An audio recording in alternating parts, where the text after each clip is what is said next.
Okay, so this is the cloth band for the actiwatch. It is much easier to put on the resident.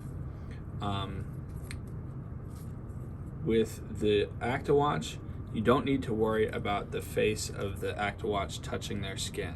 So the band can go right over the back of the actiwatch like that. So you just put it on the resident's wrist.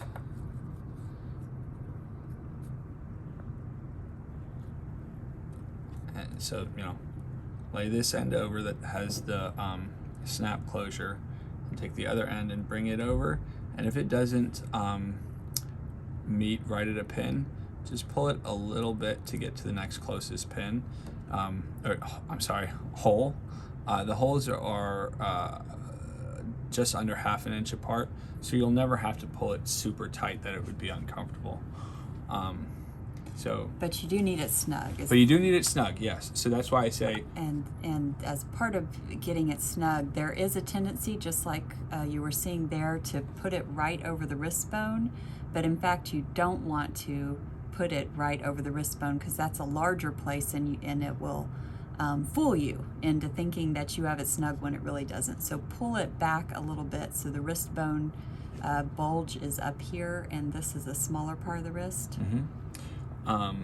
And so then we'll just double check again to make sure that we're tight enough, and still the easy spot would be between two holes, so we'll just pull it a little bit tighter to get it so the pin goes to a hole. You don't need to really crank it down so that you're cutting off blood circulation. Then, and again you don't want to be able to get your finger underneath there. Let me show you on a wrong hole. This is much too loose. I can get my entire finger under there. And you want to show what it would look like if you tried to get it too tight. All right, and so that is a Goldilocks fit, and too tight is not going to work. Okay, great. Okay. So it's probably hard to see with the contrast of black on black, but the pin is coming through that hole, and then you just flip the cap over on top of the pin.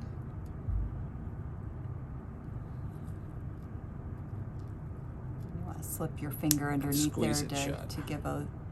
So you slipped your finger underneath there to give it a little just to bit give it a of little something to push platform, underneath, so that you're yeah, not pushing directly onto the resident's skin.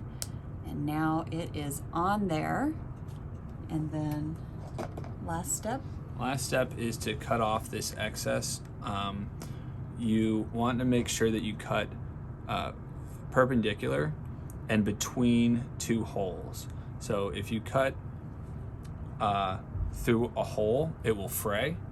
But if you cut between the two holes and you cut perpendicular to the edge, it will not fray as much.